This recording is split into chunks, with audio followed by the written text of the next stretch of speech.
ਜੀ ਕਾ ਖਾਲਸਾ ਵਾਹਿਗੁਰੂ ਜੀ ਕੀ ਫਤਿਹ। ਜਿਸ ਤਰ੍ਹਾਂ ਕਿ ਆਪਾਂ ਧੰਨ ਧੰਨ ਸੰਤ ਬਾਬਾ ਅਤਰ ਸਿੰਘ ਜੀ ਦੀਆਂ ਸਾਖੀਆਂ ਸੁਣ ਰਹੇ ਹਾਂ, ਜੀਵਨ ਸੰਤ ਬਾਬਾ ਅਤਰ ਸਿੰਘ ਜੀ ਮਹਾਰਾਜ ਦੀ ਚਰਚਾ ਕਰ ਰਹੇ ਹਾਂ। ਸੰਤ ਜੀ ਮਹਾਰਾਜ ਦਾ ਰਹਿਮਤ ਖਾਨ ਕੈਦੀ ਨੂੰ ਫਾਂਸੀ ਤੋਂ ਬਚਾਉਣਾ, ਭਾਈ ਸ਼ਾਮ ਸਿੰਘ ਦਾ ਹੰਕਾਰ ਟੁੱਟਣਾ, ਇੱਕ ਚੋਰ ਨੂੰ ਰਾਹੇ ਪਾਉਣਾ, ਨਿਮਾਣੀ ਦਾ ਯੱਗ, ਸੰਤ ਤੇਜਾ ਸਿੰਘ ਜੀ ਦਾ ਅੰਮ੍ਰਿਤ ਛਕ ਕੇ ਸੇਵਕ ਮੰਨਣਾ, ਆਪ ਪਾਸੋਂ ਹੀ ਗੁਰਮੰਤਰ ਦਾ ਖੁੱਲ੍ਹਾ ਛੱਟਾ ਦਬਾਉਣਾ, ਗੁਰਸਾਗਰ ਸਾਹਿਬ ਸਕੂਲ ਖੋਲ੍ਹਣ ਦਾ ਗੁਰਮਤਾ ਹੋਣਾ, ਸੰਤ ਜੀਵਾ ਸਿੰਘ ਜੀ ਦਾ ਮਿਲਾਪ। ਹਾੜ ਦੇ ਮਹੀਨੇ 1902 ਦੀ ਗੱਲ ਹੈ। ਐਤਵਾਰ ਦੀ ਰਾਤ ਨੂੰ ਸੰਤ ਜੀ ਮਹਾਰਾਜ ਨੇ ਦਾਸ ਚੰਨਨ ਸਿੰਘ ਨੂੰ ਨਾਲ ਲਿਆ ਤੇ ਸੰਗਰੂਰ ਤੋਂ ਰੇਲ ਚੜ੍ਹ ਕੇ ਜਾਖਲ, ਬਠਿੰਡਾ, ਫਿਰੋਜ਼ਪੁਰ ਦੇ ਰਸਤੇ ਸੋਮਵਾਰ ਸਵੇਰੇ ਲਾਹੌਰ ਆਏ। ਸਟੇਸ਼ਨ ਤੋਂ ਸਵਾਰੀ ਲੈ ਕੇ ਸਿੱਧੇ ਸੈਂਟਰਲ ਜੇਲ੍ਹ ਲਾਹੌਰ ਵੱਡੇ ਦਰਵਾਜ਼ੇ ਅੱਗੇ ਆ ਉਤਰੇ। ਪਹਿਰੇਦਾਰ ਨਾਰਾਇਣ ਸਿੰਘ ਨੂੰ ਕਿਹਾ ਕਿ ਅਸੀਂ ਰਹਿਮਤ ਖਾਂ ਕੈਦੀ ਨੂੰ ਮਿਲਣਾ, ਜਿਸ ਨੂੰ ਅੱਜ ਫਾਂਸੀ ਚੜ੍ਹਨ ਦਾ ਹੁਕਮ ਹੈ। ਆਪ ਸੇਵਕ ਸਮੇਤ ਅੰਦਰ ਆਏ ਤੇ ਰਹਿਮਤ ਖਾਨ ਦੇ ਕਮਰੇ ਸਾਹਮਣੇ ਖੜੋ ਹੋ ਗਏ। ਉਹਦੇ ਹੱਥਾਂ ਵਿੱਚ ਹੱਥਕੜੀ ਤੇ ਪੈਰਾਂ ਵਿੱਚ ਬੇੜੀਆਂ ਪਈਆਂ ਸਨ। ਅਰਦਾਸਾ ਕਰ ਰਿਹਾ ਸੀ, ਇਹ ਗੁਰੂ ਨਾਨਕ ਪੀਰ, ਮੈਂ ਬੇਗੁਨਾਹ ਫਾਂਸੀ ਚੜ੍ਹਨ ਲੱਗਾ ਹਾਂ, ਮੈਨੂੰ ਬਚਾਓ, ਮਿਹਰ ਕਰੋ। ਉਸ ਦੀ ਨਿਗਾਹ ਸੰਤ ਮਹਾਰਾਜ ਪਰ ਪਈ। ਕਮਰੇ ਦੇ ਅੰਦਰੋਂ ਹੀ ਉਸਨੇ ਨਮਸਕਾਰ ਕੀਤੀ ਤੇ ਆਖਿਆ, ਧੰਨ ਗੁਰੂ ਨਾਨਕ, ਧੰਨ ਸੰਤ ਬਾਬਾ ਅਤਰ ਸਿੰਘ ਜੀ ਮਹਾਰਾਜ, ਮੈਂ ਬੇਗੁਨਾਹ ਫਾਂਸੀ ਚੜ੍ਹਨ ਲੱਗਾ, ਮੈਨੂੰ ਛੁਡਾਓ। ਸੰਤ ਜੀ ਨੇ ਫਰਮਾਇਆ ਕਿ ਭਾਈ, ਜੇ ਤੂੰ ਬੇਗੁਨਾਹ ਹੈ ਤਾਂ 1 ਘੰਟੇ ਅੰਦਰ ਛੁੱਟ ਜਾਵੇਂਗਾ। ਇਹ ਕਹਿ ਕੇ ਸੰਤ ਜੀ ਜੇਲ੍ਹ ਖਾਨੇ ਦੇ ਬਾਹਰ ਚਲੇ ਆਏ। ਅੱਧਾ ਘੰਟਾ ਬੀਤਿਆ ਸੀ ਕਿ ਪੰਜਾਬ ਦੇ ਲਾਟ ਸਾਹਿਬ ਦੇ ਦਫ਼ਤਰੋਂ ਤਾਰ ਆ ਗਈ ਕਿ ਰਹਿਮਤ ਖਾਨ ਬਰੀ ਹੈ। ਇਸ ਨੇ ਰਹਿਮ ਦੀ ਦਰਖਾਸਤ ਕੀਤੀ ਹੋਈ ਸੀ, ਉਸ ਨੂੰ ਉਸੇ ਵੇਲੇ ਰਿਹਾ ਕੀਤਾ ਗਿਆ। ਉਹ ਆਪਣੇ ਨਗਰ ਗਿਆ ਤੇ 500 ਰੁਪਏ ਤੇ ਇੱਕ ਦੁਸ਼ਾਲਾ ਲੈ ਕੇ ਗੁਰਸਾਗਰ ਸੰਤ ਜੀ ਨੂੰ ਆ ਮੱਥਾ ਟੇਕਿਆ। ਸੰਤ ਜੀ ਲਾਹੌਰ ਤੋਂ ਪਹਿਲੀ ਗੱਡੀ ਚੜ੍ਹ ਕੇ ਫਿਰੋਜ਼ਪੁਰ 1 ਘੰਟਾ ਠਹਿਰੇ। ਭਾਈ ਨਾਰਾਇਣ ਸਿੰਘ ਦੇ ਘਰ ਪ੍ਰਸ਼ਾਦ ਛਕਿਆ ਤੇ ਮੰਗਲਵਾਰ ਸਵੇਰੇ ਵਾਪਸ ਮਸਤੂਆਣੇ ਪੁੱਜ ਗਏ। ਭਾਈ ਸ਼ਾਮ ਸਿੰਘ ਮਾਂਦਰੀ, ਜੋ ਮੰਦਰ ਵਿੱਚ ਸੁੱਕਾ ਝਾੜੂ ਦਿੰਦਾ ਸੀ, ਨੂੰ ਇੱਕ ਸ਼ਾਮ ਜਦੋਂ ਸੇਵਾ ਖਤਮ ਹੋਈ ਤਾਂ ਸੰਤ ਜੀ ਨੇ ਹੁਕਮ ਕੀਤਾ, ਭਾਈ ਸਾਰੀ ਖਾਲੀ ਟੋਕਰੀਆਂ ਇਕੱਠੀਆਂ ਕਰਕੇ ਇੱਕ ਪਾਸੇ ਰੱਖ ਦਿਓ। ਇਹ ਬਹੁਤ ਭਾਰੀ ਜਵਾਨ ਸੀ ਤੇ ਸਭ ਤੋਂ ਭਾਰੀ ਟੋਕਰੀ ਚੁੱਕਦਾ ਸੀ। ਇਸ ਦੇ ਉੱਤਰ ਦਿੱਤਾ ਕਿ ਕਿਸੇ ਮਾੜੇ ਸਰੀਰ ਨੂੰ ਕਹੋ ਕਿ ਉਹ ਰੱਖ ਦੇਵੇ। ਸੰਤ ਜੀ ਨੇ 2 ਵਾਰੀ ਇਸ ਨੂੰ ਕਿਹਾ, ਪਰ ਦੋਵੇਂ ਵਾਰੀ ਇਸ ਦੇ ਵਚਨ ਨਾ ਮੰਨਿਆ ਤੇ ਹੰਕਾਰ ਨਾਲ ਇਹੀ ਉੱਤਰ ਦਿੱਤਾ ਕਿ ਕਿਸੇ ਮਾੜੇ ਸਰੀਰ ਨੂੰ ਕਹੋ। ਕਰਤਾਰ ਦੇ ਹੁਕਮ ਵਿੱਚ ਇਸ ਨੂੰ ਦਸਤ ਲੱਗ ਗਏ ਤੇ ਖੂਨ ਆਉਂਦਾ ਰਿਹਾ। ਥੋੜ੍ਹੇ ਦਿਨਾਂ ਵਿੱਚ ਹੀ ਉਹ ਸੁੱਕ ਕੇ ਤੀਲਾ ਹੋ ਗਿਆ। ਹੰਕਾਰ ਟੁੱਟ ਗਿਆ ਤੇ ਆ ਕੇ ਚਰਨੀ ਲੱਗਾ। ਮਹਾਰਾਜ ਬਖਸ਼ ਦਿਓ। ਸੰਤ ਜੀ ਨੇ ਫਰਮਾਇਆ, ਅਸੀਂ ਤਾਂ ਤੈਨੂੰ ਕੁਝ ਨਹੀਂ ਆਖਿਆ, ਤੇਰੀ ਆਪਣੀ ਭਾਵਨਾ ਦਾ ਫਲ ਹੈ। ਇੱਕ ਵਾਰੀ ਰਾਤ 12 ਵਜੇ ਇੱਕ ਸਾਂਸੀ ਗੁਰਦੁਆਰਾ ਸਾਹਿਬ ਵਿਖੇ ਚੋਰੀ ਕਰਨ ਆਇਆ ਭਾਈ ਸ਼ਾਮ ਸਿੰਘ ਮਾਂਦਰੀ ਨੇ ਫੜ ਲਿਆ ਤੇ ਹੋਰ ਸਿੰਘਾਂ ਨਾਲ ਰਲ ਕੇ ਉਸ ਦੀਆਂ ਮੁਸ਼ਕਾਂ ਬੰਨ੍ਹ ਦਿੱਤੀਆਂ ਤੇ ਇੱਕ ਕੋਠੜੀ ਵਿੱਚ ਡੱਕ ਦਿੱਤਾ। ਸੰਤ ਮਹਾਰਾਜ ਜੀ ਨੇ ਕਹਿਲਾ ਭੇਜਿਆ ਕਿ ਇਸ ਨੂੰ ਕੋਈ ਮਾਰਨਾ ਨਹੀਂ, ਜੇ ਕੋਈ ਮਾਰੇਗਾ ਸਮਝਣਾ ਕਿ ਉਹ ਮਾਰ ਸਾਨੂੰ ਪਵੇਗੀ। ਦੀਵਾਨ ਦੇ ਭੋਗ ਮਗਰੋਂ ਸੰਤ ਮਹਾਰਾਜ ਸਿੱਧਾ ਇਸ ਕੋਠੜੀ ਪਾਸ ਆਏ ਤੇ ਮੁਸ਼ਕਾਂ ਖੋਲ੍ਹ ਦੇਣ ਦਾ ਹੁਕਮ ਦਿੱਤਾ। ਭਾਈ ਸ਼ਾਮ ਸਿੰਘ ਨੇ ਕਿਹਾ, ਮਹਾਰਾਜ ਜੀ, ਇਸ ਚੋਰ ਨੂੰ ਵੀ ਸਾਧ ਦੇ ਦਰਸ਼ਨ ਦਾ ਫਲ ਮਿਲੇਗਾ। ਸੰਤ ਜੀ ਮਹਾਰਾਜ ਨੇ ਉੱਤਰ ਦਿੱਤਾ, ਹਾਂ ਭਾਈ, ਇਹ ਵਚਨ ਕੀਤਾ ਹੀ ਸੀ ਕਿ ਚੋਰ ਚੰਨੀ ਢਹਿ ਪਿਆ ਤੇ ਬੋਲਿਆ, ਮੇਰੇ ਕੁਲ ਵਿੱਚੋਂ ਕੋਈ ਵੀ ਜੀਵ ਗੁਰਦੁਆਰੇ ਚੋਰੀ ਨਹੀਂ ਕਰੇਗਾ, ਮੈਨੂੰ ਬਖਸ਼ ਦਿਓ। ਉਸ ਨੂੰ ਛੱਡ ਦਿੱਤਾ ਗਿਆ। ਸ਼੍ਰੀਮਾਨ ਭਾਈ ਨਿਰੰਜਨ ਸਿੰਘ MA LLB, ਜੋ ਖਾਲਸਾ ਕਾਲਜ ਅੰਮ੍ਰਿਤਸਰ ਵਿੱਚ ਵਾਈਸ ਪ੍ਰਿੰਸੀਪਲ ਸਨ, ਨੇ ਸੰਤ ਜੀ ਮਹਾਰਾਜ ਦੇ ਪਹਿਲੀ ਵਾਰੀ ਦਰਸ਼ਨ ਲਾਹੌਰ ਕੀਤੇ। ਪਰਿਵਾਰ ਸਮੇਤ ਗੁਰਸਾਗਰ ਸਾਹਿਬ ਅੰਮ੍ਰਿਤ ਛਕ ਕੇ ਨਾਮ ਤੇਜਾ ਸਿੰਘ ਰੱਖਿਆ ਜਾਣਾ ਤੇ ਸਾਰਾ ਜੀਵਨ ਹੀ ਅਰਦਾਸ ਕਰਾ ਦੇਣਾ। ਸਾਰੀ ਜ਼ਿੰਦਗੀ ਦੇਸ਼ ਪ੍ਰਦੇਸ਼ ਸਿੱਖ ਧਰਮ ਦਾ ਪ੍ਰਚਾਰ ਕਰਨਾ। ਗੁਰਦੁਆਰੇ ਬਣਾਉਣੇ ਬਾਰੇ ਆਪ ਵੱਖਰੀ ਪੁਸਤਕ ਪੜ੍ਹੋਗੇ, ਜਿਸ ਦਾ ਨਾਮ ਸੰਖੇਪ ਜੀਵਨ ਸ਼੍ਰੀਮਾਨ ਸੰਤ ਤੇਜਾ ਸਿੰਘ ਜੀ MA ਮਸਤੂਆਣਾ ਵਾਲੇ ਹੋਵੇਗਾ। ਇੱਕ ਸ਼ਾਮ ਨੂੰ ਸੰਤ ਤੇਜਾ ਸਿੰਘ ਜੀ ਤੇ ਪ੍ਰੋਫੈਸਰ ਜੋਧ ਸਿੰਘ ਨੂੰ ਮਸਤੂਆਣਾ ਸਾਹਿਬ ਵਿੱਚ ਸੰਤ ਮਹਾਰਾਜ ਨੇ ਇਕੱਲਿਆਂ ਨਾਮ ਜਪਣ ਦੀ ਸਾਰੀ ਯੁਕਤ ਸਮਝਾਈ। ਸਵੇਰ ਦੇ ਦੀਵਾਨ ਵਿੱਚ ਸੰਤ ਤੇਜਾ ਸਿੰਘ ਜੀ ਨੂੰ ਸੰਤ ਮਹਾਰਾਜ ਨੇ ਵਿਖਿਆਨ ਕਰਨ ਦਾ ਹੁਕਮ ਦਿੱਤਾ। ਜਦੋਂ ਇਹ ਖੜੇ ਹੀ ਹੋਏ ਸਨ ਕਿ ਸੰਤ ਮਹਾਰਾਜ ਨੇ ਸੇਵਕਾਂ ਨੂੰ ਆਗਿਆ ਕੀਤੀ ਕਿ ਪਤਾਸਿਆਂ ਦਾ ਜਿਹੜਾ ਢੇਰ ਸ਼੍ਰੀ ਗੁਰੂ ਗ੍ਰੰਥ ਸਾਹਿਬ ਜੀ ਦੀ ਦੂਰੀ ਵਿੱਚ ਪਿਆ ਹੋਇਆ ਦੀਵਾਨ ਵਿੱਚ ਉਸਦੇ ਖੁੱਲ੍ਹੇ ਛਟੇ ਦੇ ਦਿਓ। ਹੁਕਮ ਮੰਨ ਕੇ ਪ੍ਰੇਮੀਆਂ ਨੇ ਪਤਾਸਿਆਂ ਚਾਰੇ ਪਾਸੇ ਮੀਂਹ ਬਰਸਾ ਦਿੱਤਾ। ਇਸ ਖੇਲ ਤੋਂ ਮਹਾਰਾਜ ਜੀ ਦਾ ਭਾਵ ਸੀ ਕਿ ਗੁਰਮੰਤਰ ਦਾ ਖੁੱਲ੍ਹਾ ਛੱਟਾ ਦੇ ਦਿਓ, ਸਦਾ ਹੀ ਤੁਹਾਨੂੰ ਸਫਲਤਾ ਮਿਲਦੀ ਰਹੇ। ਹੁਕਮ ਮੰਨ ਕੇ ਸੰਤ ਤੇਜਾ ਸਿੰਘ ਜੀ ਨੇ ਨਾਮ ਜਪਣ ਦੀ ਮਹਿਮਾ ਅਤੇ ਗੁਰਮੰਤਰ ਆਰਾਧਨਾ ਦੀ ਯੁਕਤ ਪੂਰੀ ਖੋਲ੍ਹ ਕੇ ਸੁਣਾ ਦਿੱਤੀ। ਹੋਂਠ ਅਤੇ ਜੀਭ ਦੋਵੇਂ ਹਿੱਲਣ, ਤਾਲੂ ਨਾਲ ਜੀਭ ਦੀ ਨੀਰੀ ਟੀਸੀ ਹਿੱਲੇ ਅਤੇ ਵਾਹਿਗੁਰੂ ਉਚਾਰੀ ਜਾਵੇ। ਸਵਾਸ ਦੁਆਰਾ ਵਾਹੇ ਅੰਦਰ ਜਾਵੇ ਤੇ ਗੁਰੂ ਬਾਹਰ ਆਵੇ। ਸ਼ਬਦ ਸੁਰਤ ਇੱਕ ਹੋ ਜਾਣ। ਇਹ ਦਸ਼ਾ ਸਮੇਂ ਸਿਰ ਉੱਪਰਲੀਆਂ 3 ਪੌੜੀਆਂ ਪੱਕਣ ਤੇ ਅਟੁੱਟ ਵਿਸ਼ਵਾਸ ਦੇ ਮਗਰੋਂ ਸੁੱਤੇ ਸਹਿਜ ਹੀ ਆ ਜਾਂਦੀ ਹੈ। ਪਿਛਲੇ ਪਹਿਰ ਦੇ ਦੀਵਾਨ ਵਿੱਚ ਸ਼੍ਰੀ ਨਿਹਾਲ ਸਿੰਘ ਜੀ ਵੱਡੇ ਗਿਰਾਂ ਵਾਲੇ ਨੇ ਦੀਵਾਨ ਵਿੱਚ ਗੁਰਸਾਗਰ ਸਾਹਿਬ ਸਕੂਲ ਖੋਲ੍ਹਣ ਦਾ ਗੁਰਮਤਾ ਪਾਸ ਕੀਤਾ। ਸਾਰੀ ਸੰਗਤ ਨੇ ਬੜੇ ਉਤਸ਼ਾਹ ਨਾਲ ਪ੍ਰਵਾਨਿਕ ਦਾ ਜੈਕਾਰਾ ਗੁਜਾਰਿਆ। ਅਪੀਲ ਪਰ ਖੁੱਲ੍ਹੇ ਗੱਫੇ ਵੀ ਸੰਗਤਾਂ ਨੇ ਅਰਦਾਸ ਕਰਾਏ ਤੇ ਪ੍ਰੇਮ ਦੀ ਲਹਿਰ ਵਿੱਚ ਸੰਤ ਤੇਜਾ ਸਿੰਘ ਜੀ ਨੇ ਆਪਣਾ ਸਰੀਰ ਹੀ ਅਰਦਾਸ ਕਰਵਾ ਦਿੱਤਾ। ਜੋੜ ਮੇਲ ਮਗਰੋਂ ਸੰਤ ਮਹਾਰਾਜ ਜੀ ਨੇ ਸੰਤ ਤੇਜਾ ਸਿੰਘ ਨੂੰ ਫਰਮਾਇਆ ਕਿ ਸਾਡੀ ਆਸ਼ਾ ਹੈ ਕਿ ਗੁਰੂ ਨਾਨਕ ਸਾਹਿਬ ਦੇ ਘਰ ਦੀ ਆਤਮਿਕ ਵਿੱਦਿਆ ਤੇ ਪੱਛਮੀ ਸਾਇੰਸ ਵਿੱਦਿਆ ਦਾ ਸੰਯੋਗ ਹੋ ਜਾਵੇ ਤੇ ਗੁਰਸਾਗਰ ਸਾਹਿਬ ਮਸਤਵਾਨਾ ਵਿੱਚ ਇੱਕ ਐਸਾ ਆਸ਼ਰਮ ਖੁੱਲ੍ਹ ਜਾਵੇ ਕਿ ਇਸ ਦੇਸ਼ ਦੇ ਭੁਚੰਗੀਆਂ ਖਾਸ ਕਰ ਸਿੱਖ ਵਿਦਿਆਰਥੀਆਂ ਨੂੰ ਬਲੈਤ ਜਾਣ ਦੀ ਲੋੜ ਨਾ ਰਵੇ।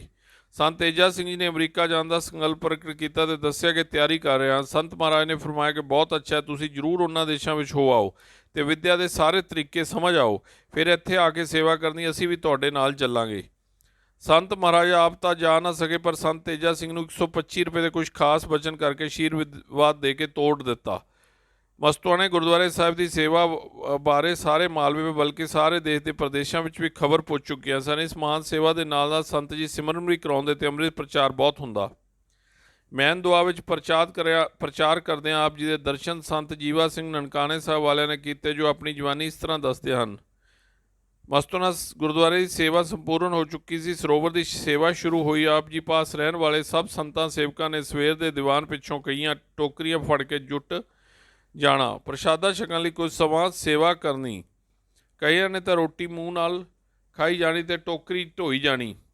ਇਸ ਸੇਵਾ ਦਾ ਚਰਚਾ ਸ਼ਹਿਰ ਸੰਗਰੂਰ ਦੇ ਨੇੜੇ ਦੇ ਪਿੰਡਾਂ ਵਿੱਚ ਆ ਪੁੱਜਾ। ਸ਼ਹਿਰ ਦੇ ਨਗਰਾਂ ਤੋਂ ਸੰਗਤ ਜੱਥੇ ਬੰਨ ਸ਼ਬਦ ਪੜ੍ਹਦੇ ਆਉਂਦੀਆਂ ਤੇ ਜਿੱਦੋ ਜਿੱਦੀ ਸੇਵਾ ਕਰਕੇ ਗੁਰੂ ਦੀ ਖੁਸ਼ੀ ਪ੍ਰਾਪਤ ਕਰਦੀਆਂ। ਢੋਲ ਵੱਜਦਾ ਰਹਿੰਦਾ, ਕਈ ਜਵਾਨ ਦੋ ਦੋ ਟੋਕਰੇ ਵੀ ਕਈ ਮਨ ਮਿੱਟੀ ਜਿੰਨੀ ਵੀ ਹੁੰਦੀ ਚੁੱਕਦੇ। ਸੰਤ ਮਹਾਰਾਜ ਜੀ ਪਲੰਘ ਤੇ ਬੈਠ ਸਿਮਰਨ ਕਰੀ ਜਾਂਦੇ, ਪਰ ਸੰਗਤਾਂ ਆਪ ਦੇ ਦਰਸ਼ਨ ਕਰਕੇ ਨਿਹਾਲ ਹੁੰਦੀਆਂ ਤੇ ਸੇਵਾ ਕਰਕੇ ਜਨਮ ਸਫਲਾ ਕਰਦੀਆਂ। ਪਟਿਆਲੇ, ਜੀਂਦ, ਨਾਭਾ ਆਦਿ ਸ਼ਹਿਰਾਂ ਤੋਂ ਤੇ ਇਹਨਾਂ ਰਿਆਸਤਾਂ ਦੀਆਂ ਫੌਜਾਂ ਤੇ ਰਸਾਲਿਆਂ ਦੇ ਜਵਾਨ ਵੀ ਭਾਰੀ ਗਿਣਤੀ ਵਿੱਚ ਕਈ ਵਾਰੀ ਆਏ, ਬੈਂਡ ਵੱਜਦੇ ਆਉਂਦੇ ਸੇਵਾ ਕੀਤੀ। ਜੰਗੀ ਜੱਥਾ ਜੋ ਸੰਤ ਜੀ ਮਹਾਰਾਜ ਦਾ ਸੰਦੀਦਾ ਸੀ ਦੇ ਮੁਕਾਬਲੇ 'ਚ ਕੋਈ ਵੀ ਜਵਾਨ ਭਾਰ ਨਾ ਚੁੱਕ ਸਕਦੇ ਤੇ ਇਤਨੀ ਦੇਰ ਟੋਕਰੀ ਢੋ ਸਕਦੇ। ਮਾਨੋ ਇਹ ਕਰਤਾਰ ਦੇ ਹੁਕਮ ਵਿੱਚ ਇਕੱਠੇ ਸੇਵਾ ਲਈ ਹੀ ਆਏ ਹੋਏ ਸਨ। ਇਹਨਾਂ ਦੇ ਜਥੇਦਾਰ ਭਾਈ ਉੱਤਮ ਸਿੰਘ ਜੀ ਸਨ। ਇੱਕ ਸ਼ਾਮ ਭਾਈ ਸ਼ਾਮ ਸਿੰਘ ਜੀ ਮੰਦਰੀ ਸੰਤ ਜੀ ਦੇ ਪਾਸ ਖੜਾ ਸੀ ਤੇ ਸੰਤ ਜੀ ਜਿਸ ਰੇੜੂ ਦੇ ਦਰਖਤ ਹੇਠ ਬੈਠੇ ਹੋਏ ਸਨ ਨੂੰ ਕਹਿ ਰਹੇ ਸਨ, ਪ੍ਰੇਮੀਆਂ, ਜਦ ਤੱਕ ਕੰਡਿਆਂ ਵਾਲੀ ਆਪਣੀ ਬਾਣ ਰੱਖੀ ਜਾਏਗਾ, ਹੁਣ ਤੂੰ ਇਸ ਸੁਭਾਅ ਨੂੰ ਛੱਡ ਦੇ। ਭਾਈ ਸ਼ਾਮ ਸਿੰਘ ਇਹ ਬਚਨ ਸੁਣ ਕੇ ਹੈਰਾਨ ਹੋ ਰਿਹਾ ਸੀ ਕਿ ਸੰਤ ਮਹਾਰਾਜ ਦਰਖਤ ਨਾਲ ਵੀ ਮਨੁੱਖਾਂ ਵਾਂਗ ਗੱਲਾਂ ਕਰ ਰਹੇ ਹਨ, ਪਰ ਚੇਤਨ ਸੱਤਿਆਂ ਨਾਲ ਭਰਪੂਰ ਬ੍ਰਿਜ ਸਭ ਕੁਝ ਸਮਝ ਰਿਹਾ ਸੀ।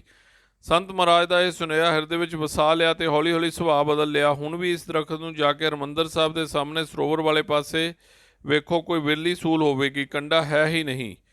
ਬਹੁਤੇ ਜਵਾਨ ਲੱਕਾਂ ਨਾਲ ਘੁੰਗਰੂ ਬੰਨ੍ਹ ਕੇ ਆਉਂਦੇ ਤੇ ਟੋਕਰੀ ਚੁੱਕ ਦੌੜ ਕੇ ਖਾਲੀ ਕਰੀ ਜਾਂਦੇ। ਸੈਂਕੜੇ ਕਈਆਂ ਮਿੱਟੀਆਂ ਪੁੱਟਦੀਆਂ, ਵਾਹ ਲਿਸ਼ਕਦੀਆਂ, ਜੈ ਜਕਾਰੇ ਛੱਡਦੀਆਂ, ਸਤਨਾਮ ਦਾ ਜਾਪ ਕਰਦੀਆਂ। ਇਸ ਸੇਵਾ ਦੇ ਧਰਮ ਰੂਪ ਯੁੱਧ ਵਿੱਚ ਜਵਾਨਾਂ ਨੂੰ ਲਾਲੀਆਂ ਚੜ੍ਹਦੀਆਂ ਤੇ ਉਹ ਜਾਪਦਾ ਜਿਵੇਂ ਇਹ ਸੂਰਮੇ ਧਰਮ ਯੁੱਧ ਰਾਹੀਂ ਕਲਯੁਗ ਦੀ ਜੜ ਪੁੱਟ ਰਹੇ ਹਨ ਤੇ ਸਤਯੁਗ ਦੀ ਨੀਂਹ ਤਿਆਰ ਕਰ ਰਹੇ ਹਨ।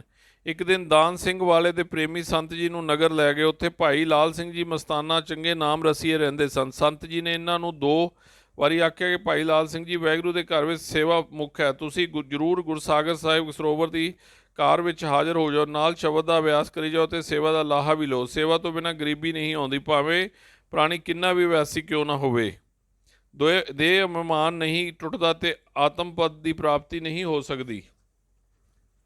ਭਾਈ ਲਾਲ ਸਿੰਘ ਜੀ ਮਸਤਵਾਨੇ ਆ ਗਏ ਤੇ ਜਦੋਂ ਸੰਤ ਜੀ ਲੁਧਿਆਣੇ ਦੇ ਪਿੰਡਾਂ ਵਿੱਚ ਪ੍ਰਚਾਰ ਲਈ ਗਏ, ਆਪ ਨਾਲ ਰਹੇ। ਫਿਰ ਸੰਤ ਜੀ ਮਹਾਰਾਜ ਲੌਂਗੋਵਾਲ ਗਏ, ਜਿੱਥੇ 7 ਦਿਨ ਰਹੇ। ਇੱਕ ਦਿਨ ਪ੍ਰਸ਼ਾਦ ਛਕਣ ਸਮੇਂ ਭਾਈ ਲਾਲ ਸਿੰਘ ਜੀ ਨੇ ਸਾਂਝੀ ਮਹਾਰਾਜ ਦੇ ਭਾਜੇ ਵਿੱਚ ਕੱਚਾ ਘਿਓ ਪ੍ਰੇਮ ਨਾਲ ਪਾ ਦਿੱਤਾ। ਸੰਤ ਜੀ ਨੇ ਫਰਮਾਇਆ ਕਿ ਭਾਈ ਲਾਲ ਸਿੰਘ ਜੀ, ਇਸ ਤਰ੍ਹਾਂ ਕੱਚਾ ਘਿਓ ਖਾਣ ਨਾਲ ਗਲਾ ਖਰਾਬ ਹੋ ਜਾਂਦਾ ਅਤੇ ਹਰੀ ਕੀਰਤਨ ਵਿੱਚ ਵਿਘਨ ਪੈਂਦਾ। ਭਾਈ ਕਰਮ ਸਿੰਘ ਜੀ ਪਾਸ ਹੀ ਬੈਠਾ ਸੀ, ਬੋਲਿਆ, ਮਹਾਰਾਜ ਜੀ, ਘਿਓ ਬਿਨਾਂ ਖੁਸ਼ਕੀ ਹੋ ਜਾਏਗੀ। ਤਾਂ ਸੰਤ ਜੀ ਨੇ ਫਰਮਾਇਆ, ਭਾਈ ਖੁਸ਼ਕੀ ਨਹੀਂ ਹੁੰਦੀ, ਨਾਮ ਜਪਦੇ ਜਾਓ, ਤਰੀ ਰਹੇਗੀ। ਇੱਥੋਂ ਆਪ ਭੈਣੀ ਗਏ, ਜਿੱਥੇ ਇੱਕ ਦਿਨ ਭਾਈ ਲਾਲ ਸਿੰਘ ਜੀ ਨੂੰ ਪ੍ਰੇਮ ਨਾਲ ਇਹ ਤੁਕ ਗਾ ਕੇ ਸੁਣਾਈ ਤੇ ਅਰਥ ਦੱਸ ਕੇ ਪ੍ਰੇਰਿਆ ਕਿ ਸਮਾਂ ਹੱਥੋਂ ਨਾ ਗਵਾਓ, ਭਜਨ ਵਧਾਓ। ਚਵਨ ਚਲਨ ਰਤਨ ਸੇ ਸੁਨੀਰ ਬਹਿ ਗਏ, ਹੋੜੇ ਮੋਤੀ ਧਾ ਸੇ ਜਾਨੀ ਚਲ ਗਏ। ਅਰਥ ਦੰਦ ਕੰਨ ਪੈਰ ਤੇ ਅੱਖਾਂ ਜਦ ਕੰਮ ਕਰਨੋਂ ਰਹਿ ਖੜੋਤੇ ਤਾਂ ਸਰੀਰ ਨੇ ਢਾਹ ਮਾਰੀ ਕਿ ਸਾਥੀ ਜਵਾਬ ਦੇ ਗਏ। ਇੱਥੋਂ ਆਪ ਬਾਲੀਆਂ ਫਿਰ ਹਰੀਗੜ੍ਹ ਫਿਰ ਪੱਠਲ ਵੀ ਜੱਥੇ ਸਮੇਤ ਗਏ ਤੇ ਤਿੰਨਾਂ ਹੀ ਨਗਰਾਂ ਵਿੱਚ ਚੰਗਾ ਸਤਸੰਗ ਤੇ ਅੰਮ੍ਰਿਤ ਪ੍ਰਚਾਰ ਹੋਇਆ। ਸੰਤ ਗੁਲਾਬ ਸਿੰਘ ਜੀ ਜੋ ਮਸਤਵਾਨਾ ਦੀ ਸੇਵਾ ਦੇ ਮੁਖੀ ਸਨ, ਸੰਤ ਮਹਾਰਾਜ ਜੀ ਪਾਸ ਪੱਠਲ ਆਏ ਤੇ ਹੋ ਰਹੀ ਸੇਵਾ ਦੇ ਹਾਲਾਤ ਦੱਸ ਕੇ ਵਾਪਸ ਚਲੇ ਗਏ। ਇਹਨਾਂ ਤੋਂ ਪਹਿਲਾਂ ਸੇਵਾ ਦੇ ਮੁਖੀ ਸੰਤ ਬਿਸ਼ਨ ਸਿੰਘ ਜੀ ਕਾਂਝਲਾ ਸਨ। ਜਿਨ੍ਹਾਂ ਦੇ ਖਾਸ ਬੇਲੀ ਸੰਤ ਪ੍ਰੇਮ ਸਿੰਘ ਜੀ ਸਨ। ਸਾਥੀਆਂ ਨਾਲ ਮਤਭੇਦ ਹੋ ਜਾਣ ਕਰਕੇ ਦੋਨੋਂ ਮਸਤਵਾਨੇ ਤੋਂ ਕਾਂਝਲਾ ਚਲੇ ਗਏ ਸਨ। ਸੰਤ ਜੀ ਨੇ ਦੌਰੇ ਤੋਂ ਮਸਤਵਾਨਾ ਆ ਕੇ ਇਹਨਾਂ ਦੋਹਾਂ ਨੂੰ ਬੁਲਾ ਭੇਜਿਆ ਤੇ ਫਰਮਾਇਆ, ਭਾਈ ਬਿਸ਼ਨ ਸਿੰਘ ਜੀ, ਅਸੀਂ ਤਾਂ ਉੜਦੇ ਪੰਛੀ ਦੀ ਤੁਸਾਂ ਹੀ ਸਾਨੂੰ ਇਸ ਇਲਾਕੇ ਵਿੱਚ ਲਿਆ ਕੇ ਮਸਤੂਆਣੇ ਦੀ ਸੇਵਾ ਸ਼ੁਰੂ ਕਰਾਈ ਸੀ। ਤੁਸੀਂ ਸੇਵਾ ਛੱਡ ਗਏ ਹੋ, ਤੁਸੀਂ ਮੁੜ ਕੇ ਇੱਥੇ ਹੀ ਆਓ। ਸੰਤ ਬਿਸ਼ਨ ਸਿੰਘ ਜੀ ਨੇ ਕਿਹਾ, ਇਹ ਪੰਡ ਬਹੁਤ ਭਾਰੀ ਹੈ। ਉੱਤਰ ਵਿੱਚ ਸੰਤ ਜੀ ਨੇ ਫਰਮਾਇਆ, ਭਾਈ ਬਿਸ਼ਨ ਸਿੰਘ ਜੀ, ਪੰਡ ਭਾਵੇਂ ਕਿੰਨੀ ਭਾਰੀ ਹੋਵੇ, ਜੇ ਇੱਕ ਵਾਰੀ ਸਿੱਖ ਚੁੱਕ ਲਵੇ ਕਦੀ ਵੀ ਨਾ ਸੁੱਟੇ, ਭਾਵੇਂ ਹੇਠਾਂ ਹੀ ਪਿੱਠਾ ਪਵੇ ਜਾਵੇ। ਭਾਈ ਬਿਸ਼ਨ ਸਿੰਘ ਜੀ ਚੁੱਪ ਕਰ ਰਹੇ ਅਤੇ ਕਾਂਜਲੇ ਹੀ ਵਾਪਸ ਚਲੇ ਗਏ। ਅਤਰ ਸਿੰਘ ਜੀ ਬਾਲੇ ਦੀ ਸੰਗਤ ਆਪ ਨੂੰ ਨਗਰ ਲੈ ਗਈ। ਉੱਥੇ ਕਿਸੇ ਕਾਰਨ ਆਪ ਨੇ ਫਰਮਾਇਆ, ਚੁਤਰਾਈ ਨਾ ਚੁਤਰ ਭੱਜ ਪਾਈ ਹੈ, ਭੋਲੇ ਭਾਏ ਮਿਲੇ ਰਘੁਰਾਏ। ਅਸੀਂ ਤਾਂ ਅੱਗੇ ਤੋਂ ਸਧਾਰਨ ਅੰਤ ਗੁਰਮੁਖ ਸਿੱਖੀ ਨਾਲ ਰੱਖਿਆ ਕਰਾਂਗੇ। ਬਾਲੇ ਪੜ੍ਹੇ ਹੋਏ ਤਾਂ ਵਿੱਦਿਆ ਦੀ ਮਟਕ ਵਿੱਚ ਅਗਰ ਮਗਰ ਵਿੱਚ ਭੁੱਲੇ ਹੋਏ ਇੱਕ ਦੂਜੇ ਨਾਲ ਫੋਕੀ ਦਲੀਲਬਾਜ਼ੀ ਹੀ ਕਰੀ ਜਾਂਦੇ ਹਨ। ਸਰੋਵਰ ਦੀ ਸੇਵਾ ਸੰਪੂਰਨ ਹੋਣ ਪਰ ਇਸ ਤੀਰਥ ਦਾ ਨਾਮ ਰੱਖਣ ਲਈ ਅਰਦਾਸਾ ਸੋਧਾ ਗਿਆ ਤਾਂ ਹੇਠਾਂ ਲਿਖਿਆ ਸ਼ਬਦ ਆਇਆ, ਧਨਾਸਰੀ ਮੱਲਾ ਪਹਿਲਾ, ਘਰ ਦੋ ਅਸ਼ਟਪਦੀਆ, ਗੁਰਸਾਗਰ ਰਤਨੀ ਭਰਪੂਰੇ, ਅੰਮ੍ਰਿਤ ਸੰਤ ਚੁਗੈ ਨਹੀਂ ਦੂਰੇ, ਹਰ ਰਸ ਚੋਗ ਚੁਗੈ ਪ੍ਰਭ ਭਾਵੈ, ਸਰਬਰ ਮੈਂ ਹੰਸ ਪ੍ਰਾਨਪਤ ਪਾਵੈ, ਕੀਆ ਬਾਗ ਬਪੜਾ ਛੱਪੜ ਨਾਏ, ਕੀਚੜ ਡੂਬੈ ਮੈਲ ਨਾ ਜਾਏ, ਰਹਾਓ ਰਖ ਰਖ ਚਰਨ ਧਰੇ ਵਿਚਾਰੀ, ਦੁਬਿਦਾ ਛੋੜ ਭਏ ਨਿਰੰਕਾਰੀ, ਮੁਕਤ ਪਦਾਰਥ ਹਰ ਰਸ ਚਾਖੇ, ਆਵਣ ਜਾਨ ਰਹੇ ਗੁਰ ਰਾਖੇ। ਸੰਗਤ ਗਦਗਦ ਹੋ ਗਈ। ਸੰਤ ਮਹਾਰਾਜ ਜੀ ਨੇ ਫਰਮਾਇਆ, ਸਤਿਗੁਰੂ ਜੀ ਨੇ ਆਪਣੀ ਮਿਹਰ ਦੁਆਰਾ ਪੂਰਾ ਹੀ ਨਾਮ ਭੇਜ ਦਿੱਤਾ ਹੈ। ਅੱਜ ਤੋਂ ਇਸ ਤੀਰਥ ਦਾ ਨਾਮ ਗੁਰਸਾਗਰ ਸਾਹਿਬ ਹੋਇਆ। ਥੋੜੇ ਦਿਨਾਂ ਪਿੱਛੋਂ ਸੰਗਰੂਰ ਦੀ ਸੰਗਤ ਸ਼ਹਿਰ ਲੈ ਆਈ। ਸ਼ਹਿਰੋਂ ਬਾਹਰ ਭਾਈ ਬਸੰਤ ਸਿੰਘ ਜੀ ਦੀ ਧਰਮਸ਼ਾਲਾ ਵਿੱਚ ਡੇਰਾ ਕੀਤਾ। ਆਪ 3 ਮਹੀਨੇ ਇੱਥੇ ਰਹੇ। ਮੁਹੱਲੇ ਦੋਨੋਂ ਵਕਤ ਦੀਵਾਨ ਸਜਦੇ ਤੇ ਹਰ ਮਾਈ ਭਾਈ ਨੇ ਕੀਰਤਨ ਵਿੱਚ ਰਲ ਕੇ ਉੱਚੀ ਸੁਰ ਨਾਲ ਬੋਲਣਾ, ਸ਼ਬਦ ਦੀ ਚੰਗੀ ਗੁੰਜਾਰ ਪੈਂਦੀ। ਲਾਹੌਰ ਤੋਂ ਇੱਕ ਪ੍ਰੇਮੀ ਨੇ ਮਸਤੂਆਣਾ ਸਾਹਿਬ ਲਈ ਪੱਥਰ ਭੇਜਿਆ, ਜੋ ਸੰਗਰੂਰ ਸ਼ਹਿਰ ਦੀ ਸੰਗਤ ਆਪਣੇ ਸਿਰਾਂ ਤੇ ਚੁੱਕ ਕੇ ਤੋੜ ਗੁਰਦੁਆਰੇ ਸਾਹਿਬ ਪਹੁੰਚਾਈ ਤਾਂ ਕਿ ਟੁੱਟ ਨਾ ਜਾਏ। ਸੰਤ ਜੀ ਬਹੁਤ ਪ੍ਰਸੰਨ ਹੋਏ ਤੇ ਨਿੱਜੀ ਸੇਵਕ ਭਾਈ ਹਰੀ ਸਿੰਘ ਨੂੰ ਫਰਮਾਇਆ, ਇਹਨਾਂ ਸਿੰਘਾਂ ਦੀ ਸੇਵਾ ਧੰਨ ਹੈ, ਅੱਜ ਇਹਨਾਂ ਨੂੰ ਸ਼ਹਿਰੋਂ ਮਠਿਆਈ ਲਿਆ ਕੇ ਛਕਾ ਕੇ ਪ੍ਰਸੰਨ ਕਰੋ। ਹੁਕਮ ਪਾ ਕੇ ਭਾਈ ਹਰੀ ਸਿੰਘ ਨੇ 3 ਵੱਡੀਆਂ ਪ੍ਰਾਂਤਾਂ ਲੱਡੂਆਂ ਦੀਆਂ ਲਿਆ ਕੇ ਛਕਾਈਆਂ। ਇਸ ਸਮੇਂ ਸਰਦਾਰ ਪ੍ਰੇਮ ਸਿੰਘ ਜੀ ਰਾਜੋ ਮਾਜਰੇ ਵਾਲੇ ਵਜ਼ੀਰ ਰਿਆਸਤ ਦੀ ਆਪ ਪਰ ਬਹੁਤ ਸ਼ਰਧਾ ਵੱਧ ਗਈ, ਜੋ ਦੀਵਾਨਾਂ ਵਿੱਚ ਆਉਂਦੇ ਤੇ ਕਈ ਵਾਰ ਵੱਖਰੀਆਂ ਵੀ ਵਿਚਾਰਾਂ ਆਪ ਜੀ ਨਾਲ ਕਰਦੇ। ਆਪ ਜੀ ਦਾ ਲੜਕਾ ਜਰਨੈਲ ਗੁਰਨਾਮ ਸਿੰਘ ਰਿਆਸਤੀ ਫੌਜਾਂ ਦਾ ਵੱਡਾ ਜਰਨੈਲ ਤੇ ਪਟਿਆਲਾ ਰਿਆਸਤ ਦਾ ਚੀਫ ਮਿਨਿਸਟਰ ਰਿਹਾ, ਜਿਨ੍ਹਾਂ ਦਾ ਦੋਤਾ ਮਹਾਰਾਜਾ ਯਾਦਵਿੰਦਰ ਸਿੰਘ ਪਟਿਆਲਾ ਸੀ। ਮਹਾਰਾਜਾ ਜੀ ਦੇ ਮਹਿਲਾਂ ਵਿੱਚ ਬੁੜੀਏ ਵਾਲੀ ਰਾਣੀ ਦਾ ਸੰਤ ਜੀ ਦੇ ਚਰਨਾਂ ਨਾਲ ਬਹੁਤ ਪ੍ਰੇਮ ਹੋ ਗਿਆ। ਇਹ ਸੰਤ ਮਹਾਰਾਜ ਦੀ ਮਾਤਾ ਭੋਲੀ ਜੀ ਨੂੰ ਆਪਣੇ ਪਾਸ ਮਹਿਲਾਂ ਵਿੱਚ ਸਤਸੰਗ ਤੇ ਸੇਵਾ ਦਾ ਲਾਭ ਲੈਣ ਲਈ ਲੈ ਆਈ। ਇਸ ਰਾਣੀ ਨੇ ਪ੍ਰੇਮ ਕਰਕੇ ਕੱਤਕ ਪੂਰਨਮਾਸੀ ਦਾ ਗੁਰਪੁਰਬ ਦੀਵਾਨ ਖਾਨੇ ਵਿੱਚ ਸਾਰੀ ਸੰਗਤ ਨੇ ਰਲ ਕੇ ਮਨਾਇਆ, ਜਿੱਥੇ 11 ਦਿਨ ਕੀਰਤਨ, ਅਖੰਡ ਪਾਠ, ਅੰਮ੍ਰਿਤ ਪ੍ਰਚਾਰ ਹੁੰਦੇ ਰਹੇ। ਲੰਗਰ ਟੁੱਟ ਵਰਤਦਾ ਰਿਹਾ। ਮਹਾਰਾਣੀ ਜੀ ਨੇ ਸੰਤ ਸੇਵਕ ਜਥੇ ਲਈ ਬਸਤਰ, ਬਿਸਤਰੇ ਤੇ 1100 ਰੁਪਏ ਨਕਦੀ ਅਰਦਾਸ ਕਰਾਇਆ। ਮਹਾਰਾਣੀ ਜੀ ਦਾ ਪ੍ਰੇਮ ਅੰਤ ਤੱਕ ਨਿਭਿਆ। 1921 ਵਿੱਚ ਇਸ ਨੇ ਅਖੰਡ ਪਾਠ ਦਾ ਭੋਗ ਪਾਇਆ। ਸਾਧ ਸੰਗਤ ਦੇ ਦਰਸ਼ਨ ਤੇ ਸੇਵਾ ਤੋਂ ਨਿਹਾਲ ਹੋ ਕੇ ਅਚਾਨਕ ਗੁਰਪੁਰੀ ਨੂੰ ਸਿਧਾਰ ਗਈ। ਇਹਨਾਂ ਦਿਨਾਂ ਵਿੱਚ ਹੀ ਮਹਾਰਾਜ ਜੀ ਦੀ ਗੱਦੀ ਨਸੀਨੀ ਦਾ ਜਲੂਸ ਨਿਕਲਿਆ। ਸੰਤ ਮਹਾਰਾਜ ਲਈ ਮਹਾਰਾਜ ਦੇ ਹੁਕਮ ਨਾਲ ਹਾਥੀ ਦੀ ਸਵਾਰੀ ਦਾ ਪ੍ਰਬੰਧ ਹੋਇਆ, ਪਰ ਕਿਸੇ ਅਹਿਲਕਾਰ ਨੇ ਪ੍ਰੀਖਿਆ ਲਈ ਮਸਤ ਹਾਥੀ ਭੇਜਿਆ। ਹਾਥੀ ਦੇ ਉੱਤਮ ਭਾਗ ਮਹਾਂਪੁਰਸ਼ਾਂ ਦੀ ਸਵਾਰੀ ਵਿੱਚ ਉਹ ਲੇਲੇ ਵਾਂਗੂ ਡੋਲ ਸਾਰਾ ਦਿਨ ਜਲੂਸ ਵਿੱਚ ਫਿਰਦਾ ਰਿਹਾ। ਇਸ ਜਸ਼ਨ ਪਰ ਆਏ ਹੋਏ ਸਭ ਪਹਿਲਵਾਨ ਇਕੱਠੇ ਹੋ ਕੇ ਸੰਤ ਜੀ ਮਹਾਰਾਜ ਦੇ ਦਰਸ਼ਨ ਲਈ ਆਏ ਤਾਂ ਆਪ ਨੇ ਸਭ ਨੂੰ ਨਾਮ ਜਪਣ ਦੇ ਚੰਗੇ ਕਰਮ ਕਰਨ ਦਾ ਉਪਦੇਸ਼ ਦਿੱਤਾ। ਇਸ ਪਿੱਛੋਂ ਆਪ ਪ੍ਰਚਾਰ ਲਈ ਬਠਿੰਡੇ ਪੁੱਜੇ। ਉੱਥੋਂ ਡੱਬ ਵਾਲੀ ਮੰਡੀ, ਕਾਲਿਆਂ ਵਾਲੀ, ਫਤੂਹੀ, ਜ਼ਿਲ੍ਹਾ ਫਿਰੋਜ਼ਪੁਰ, ਡੁਮਾ ਵਾਲੀ, ਰਾਮਪੁਰਾ ਫੂਲ ਮੰਡੀ, ਫੂਲ ਮਹਾਰਾਜ, ਰਾਮਪੁਰਾ ਮਿਲ ਤੋਂ ਹੁੰਦੇ ਹੋਏ ਫਿਰ ਸੰਗਰੂਰ ਆ ਗਏ। ਸਭ ਥਾਂ ਚੰਗਾ ਕੀਰਤਨ, ਅੰਮ੍ਰਿਤ ਪ੍ਰਚਾਰ ਹੋਇਆ ਸੀ। ਇੱਥੋਂ ਧਰਮਸ਼ਾਲਾ ਦੇ ਮੱਥੇ ਪਾਸੇ ਤਲਾਅ ਹੈ, ਇੱਥੇ ਨਵਾਂ ਬਿਜਲੀ ਘਰ ਬਣਿਆ ਸੀ। ਇੱਕ ਦਿਨ ਇੱਥੋਂ ਦੇ ਮਿਸਤਰੀ ਨੇ ਸੰਤ ਮਹਾਰਾਜ ਜੀ ਨੂੰ ਕਾਰਖਾਨਾ ਵਿਖਾਇਆ ਤੇ ਦੱਸਿਆ ਕਿ ਚੁੰਬਕ ਪੱਥਰ ਦੇ ਘੇਰੇ ਵਿੱਚ ਇੱਕ ਲੋਹੇ ਦੇ ਖੇਨੂ ਜਿਹੇ ਦੇ ਬੜੇ ਜ਼ੋਰ ਨਾਲ ਫਿਰਨ ਕਰਕੇ ਸ਼ਕਤੀਸ਼ਾਲੀ ਬਿਜਲੀ ਪੈਦਾ ਹੁੰਦੀ। ਸੰਤ ਜੀ ਨੇ ਫਰਮਾਇਆ, ਠੀਕ ਹੈ, ਪਰ ਨਾਮ ਦੇ ਹਰ ਵਕਤ ਪੂਰੇ ਉਤਸ਼ਾਹ ਤੇ ਜ਼ੋਰ ਨਾਲ ਹਜ਼ੂਰੀ ਵਿੱਚ ਜਾਪ ਕਰਨ ਦੁਆਰਾ ਇੱਕ ਅਦਭੁਤ ਬਿਜਲੀ ਪੈਦਾ ਹੁੰਦੀ ਹੈ, ਜਿਸ ਦੇ ਆਸਰੇ ਕੋਟਾਨ, ਸੂਰਜ, ਚੰਦ, ਖੰਡ, ਬ੍ਰਹਮੰਡ ਅਤੇ ਸਾਰੀ ਰਚਨਾ ਚੱਲ ਰਹੀ ਹੈ। ਆਪ ਕਲਾਲ ਪਿੰਡ ਪੂਲੇਵਾਲ ਤੇ ਕਾਂਜਲੇ ਹੁੰਦੇ ਹੋਏ ਪ੍ਰਚਾਰ ਕਰਦੇ ਗੁਰਸਾਗਰ ਸਾਹਿਬ ਮਾਘੀ ਦੇ ਦੀਵਾਨ ਲਈ ਆ ਗਏ। ਧੰਨ ਗੁਰੂ, ਧੰਨ ਗੁਰੂ, ਧੰਨ ਗੁਰੂ ਸੰਤ ਬਾਬਾ ਅਤਰ ਸਿੰਘ ਜੀ ਮਹਾਰਾਜ ਮਸਤੂਆਣਾ ਸਾਹਿਬ ਵਾਲੇ।